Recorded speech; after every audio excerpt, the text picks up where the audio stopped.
Minasan konnichiwa, vidéo yokoso, Nihongo bonamiasho. Bonjour et bienvenue à cette nouvelle vidéo. Donc vous venez de voir la première vidéo qui explique en fin de compte comment accéder à ce petit jeu. Enfin, je vais vous expliquer différentes choses. Si vous avez pu la voir, bien entendu, parce que tout dépendra de la personne, si elle est d'accord ou pas. Moi, comme je dis, j'étais un bêta-testeur, donc il n'y a pas eu de souci. On va faire quoi maintenant? On va partir de zéro. Comme ça, au moins, vous allez voir comment cela fonctionne. Donc je vais venir ici en cliquant sur le petit personnage. Je vais cliquer sur l'espèce de donut. Je vais descendre tout en bas et on va regarder ça tranquillement. On va cliquer sur une nouvelle partie. Voulez-vous commencer une nouvelle partie? Oui. Ce qui est cool, c'est qu'automatiquement, il va me sauvegarder l'autre. Donc, c'est vraiment génial par rapport à ça. Et voilà, on attaque le début. Donc, il vous dit bien que le mode silencieux de votre iPhone semble être activé. Si vous n'entendez ni son ni musique, pensez à activer. Bon, moi, j'ai pas de problème, donc je clique sur OK. Donc là, il vous dit bien, son légende, il existe 47 grands maîtres du japonais vivant dans leur château, répartis dans les 47 préfectures du Japon. Donc ils acceptent de partager leur savoir symbolisé par leur sceau. Bon, enfin voilà, je ne vais pas tout vous lire par rapport à ça, mais ce que je veux vous dire, c'est que on va de suite commencer tranquillement. Donc là, mettez sur pause si vous voulez lire. Je ne vais pas vous lire, hein, je ne vois pas l'intérêt. Voilà, je clique sur continuer. On va arriver avec un petit personnage et il va commencer à vous poser quelques questions. En l'occurrence, il va vous demander votre prénom. Donc il dit que son nom est Kinoko, Kinoko Sensei, Sensei qui veut dire maître, et Gakusei qui veut dire élève, au cas où, si vous ne saviez pas. Là, il vous dit déjà qu'est-ce qu'on va rencontrer. Si évidemment vous êtes débutant ou débutante en japonais, il vous montre qu'est-ce que vous allez avoir. Vous allez avoir des kanji, des hiragana et des katakana. C'est bien pour ça qu'il vous dit qu'on va y aller étape par étape. Vous voyez, il vous dit bien kanji, hiragana, katakana.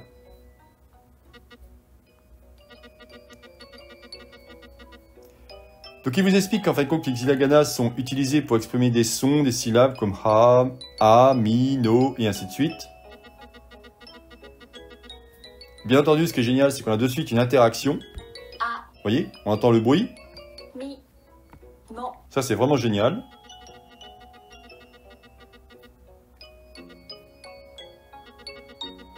Je clique sur les flèches chaque fois, hein. Je ne vais pas tout vous lire, bien entendu, je ne vois pas l'intérêt. Je vous laisserai mettre pause si vous souhaitez lire ce que je notais. Et là, maintenant, vous avez les katakana. Alors, comme je vous dis, servent surtout à écrire des mots d'origine étrangère. Il n'y a pas que ça. On va pouvoir aussi l'utiliser, par exemple, pour ce qu'on appelle les onomatopées.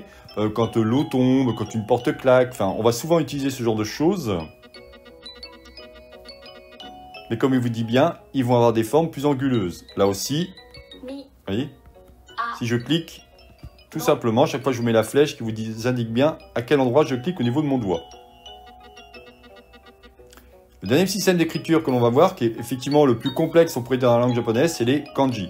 Mais très intéressant parce que ça va de suite mieux structurer votre phrase.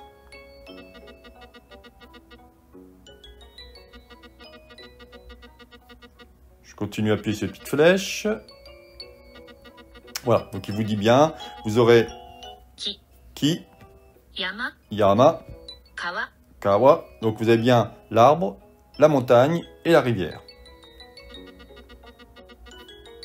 Alors bien entendu, hein, là les vidéos que je fais, c'est par rapport au petit jeu, mais ne pas hésiter à regarder mes différentes vidéos, puisque évidemment je pars du début. Hein.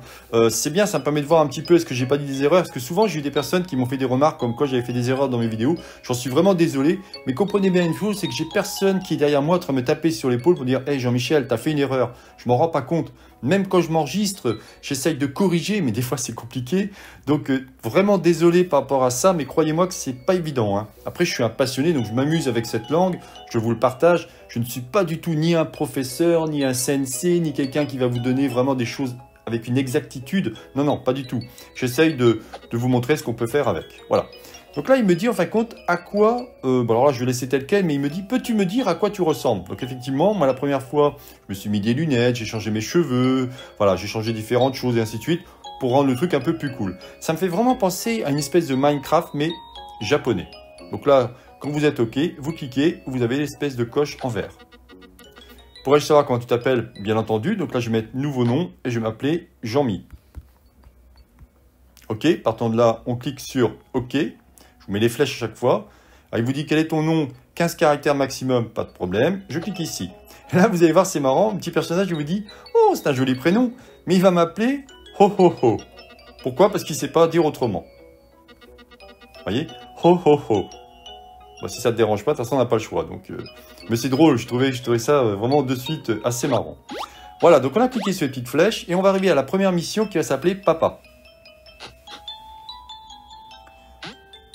En fin de compte, lui, ce qu'il veut, c'est voir un petit peu quel est votre niveau dès le début. Vous voyez, ça s'appelle Papa. Le grand jour est arrivé. Parce qu'évidemment, le but, c'est de me promener au Japon et d'apprendre au fur et à mesure des mots, des expressions et ainsi de suite. Vous voyez, à chaque fois, je vous lis pas tout ça, hein, vous verrez quand vous aurez le jeu. Ce qui m'intéresse, c'est vraiment faire un tour de table pour vous montrer un petit peu ce qu'il en est. Ou un aperçu du jeu. Hein. Je clique sur la croix et je vais aller récupérer avec mon petit joystick. Vous voyez le joystick ici?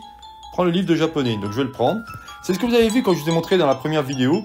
Vous allez avoir maintenant le petit livre qui apparaît ici. Je prends, alors dès que vous allez à partir d'un objet, vous avez un petit rond qui apparaît comme un zoom qui vous montre. Ça c'est vraiment très bien fait. Je clique dessus et voilà, mon dictionnaire est débloqué.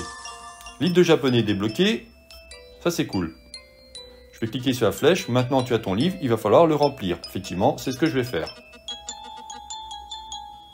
Je clique sur la croix, je vais me promener. Par exemple, je viens ici, vous voyez, je viens ici au niveau de l'étagère, je clique, qu'est-ce qu'il me dit? C'est plein de poussière. Bon, super. Donc c'est assez drôle. Donc on va pouvoir par exemple regarder le lit. Donc c'est pas l'heure de dormir, enfin voilà, il y a plein de petites choses. Donc là, on vient ici, on vient cliquer ici. Tanaka. Voilà, et là ils vont commencer. Et c'est bien ce que je vous disais, c'est que de suite, vous avez donc, effectivement là vous avez des romanji, mais vous allez voir que rapidement vous n'allez plus en avoir. À la fin de cette leçon, tu débloqueras tes premiers mots. Donc on vient ici, je vais cliquer sur les petites flèches. Il s'agit de Tanaka, écrit en hiragana. Alors vous allez voir, c'est très simple. Au départ, bien entendu, hein. Cliquez sur Ta, donc là il vous dit bien qui correspond à quoi, avec à chaque fois la manière de l'écrire et la manière que les traits sont positionnés. Évidemment, il vous dit bien, n'hésite pas à t'entraîner à les écrire sur cette page. On reviendra dessus. Hop. Si je clique sur Na, il me dit Na, et carrément de suite, vous voyez, il me donne comment écrire celui-ci. Et là, c'est pareil. Je veux quitter celui-ci, je clique sur la croix. Je viens ici, il me demande d'écrire Tanaka. Donc là, vous voyez, c'est bien ce que je vous disais, il n'y a plus du tout de romanji. Donc ça veut dire quoi? Ça veut dire qu'il va falloir que vous sachiez l'alphabet japonais, hiragana et katakana. Donc, Tanaka. Hop, c'est parti. Mali. Mali est un prénom féminin, assez commun au japonais. Au Japon, pardon.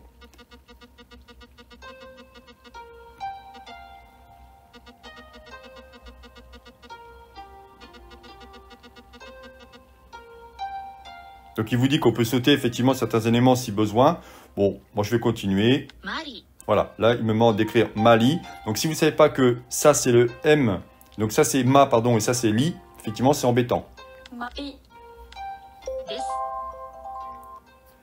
On arrive sur le fameux, en japonais, les mots dans une phrase suivant l'ordre sujet, objet, verbe. Ce qu'ils appellent la marque de politesse. Des vient toujours à la fin de la phrase. C'est bien ce qu'il vous explique ici. On va cliquer à cet endroit-là. Hop. Il vous met Tanaka des. Tanaka. Vous voyez, c'est très bien fait à chaque fois. On va pouvoir retrouver les expressions. Si je viens ici, vous avez à la fois l'écriture, comment écrire celui-ci, et...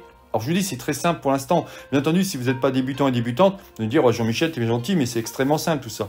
Mais croyez-moi que ce petit jeu, vraiment, il est sympa. Donc si je reviens sur le site internet Wagotabi, rappelez-vous que comme je peux vous expliquer, vous avez ici le trailer. Vous allez pouvoir ici récupérer donc, ce qu'il appelle Wishlist The Game of Steam. Et vous avez ici, si vous souhaitez avoir, donc vous restez informé, donc je vous dis bien que c'est le dernier trimestre 2024, je crois, on va aller voir ça tout à l'heure.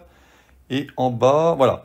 Non, pas ici, voilà. Vous pouvez joindre la bêta test, comme c'est marqué, pour l'instant c'est limité. Donc évidemment, tout dépendra à quel moment vous voulez acheter celui-ci. Ce qui est génial, c'est qu'il est compatible avec n'importe quelle plateforme, donc ça c'est royal. Quand je viens ici, ce qu'ils appellent la Steam, vous voyez, on a les explications, et en bas, donc là je vais accepter ça, et en bas il vous met bien date de sortie prévue 4e trimestre 2024. Voilà, bon. Donc à vous de voir, mais en tout cas, vous voyez, je suis passé d'un navigateur à mon jeu, hop, je clique ici, et je retourne dans mon jeu. Donc là, je ne sais pas si j'ai fini. On va voir de suite ce qu'il va me dire. Super. Maintenant, tu as ton livre. Il va falloir le remplir. Ah oui, donc j'ai pas fini. Bon, bah je continuerai. Mais vous avez compris le principe, c'est exactement le même. Hein. Si je reviens ici, j'espère qu'il ne va pas me faire recommencer au début. Je ne pense pas. Voilà, donc on n'a pas fini. Je viens ici. Donc il me demande de taper des. OK. Évidemment, je peux me tromper, donc je peux revenir en arrière, parce que si je mets ici, regardez, alors non, pardon, si je mets ça, là, il n'est pas content, vous voyez, il a vibré, donc c'est pas terrible, donc il faut recommencer. On refait des, et on fait ça. Voilà, là, il me dit, je suis Tanaka, donc qu'est-ce qu'on fait? Tanaka des. Et voilà, super. Et vous voyez, au fur et à mesure, vous avez une barre de progression, donc ça, c'est cool, et au fur et à mesure, il vous apprend les choses. Là, on est maintenant dans les suffixes honorifiques, hein. Comme j'ai pu vous expliquer aussi dans mes différentes vidéos, vous avez les différents suffixes et ainsi de suite. Là, maintenant, c'est Tanaka-san des. En gros, c'est monsieur, madame, dans ce cas précis. Il vous dit bien « et madame Tanaka ». Donc, il, elle et monsieur, madame Tanaka. Monsieur et madame, suffixe honorifique usuel pour une personne. Ne s'utilise pas pour soi-même, bien entendu. S'utilise habituellement avec le nom de famille. Donc là, je viens ici. On retrouve san, donc je crie sa et n. Et voilà, cette fois-ci, mon Smart Test est débloqué et c'est OK. Voilà, bah écoutez, je n'en dirai pas plus par rapport à cette vidéo. C'est donc la chaîne Japonais pour tous, réalisée par Jean-Michel. Si vous avez aimé cette vidéo, n'oubliez pas de liker ou tout simplement vous abonner à ma chaîne. N'hésitez pas à me faire des retours par rapport à ce petit jeu si vous trouvez intéressant et si vous voulez que je continue par rapport à cette optique. Franchement, je trouve ça vraiment génial. Moi, je m'éclate comme un petit fou. Donc, bon, bah écoutez, hein, on verra bien. Parce que moi, je fais toujours des vidéos en fonction de ce que j'aime bien. Je vous souhaite donc une bonne journée et à la prochaine vidéo. Allez, bye bye.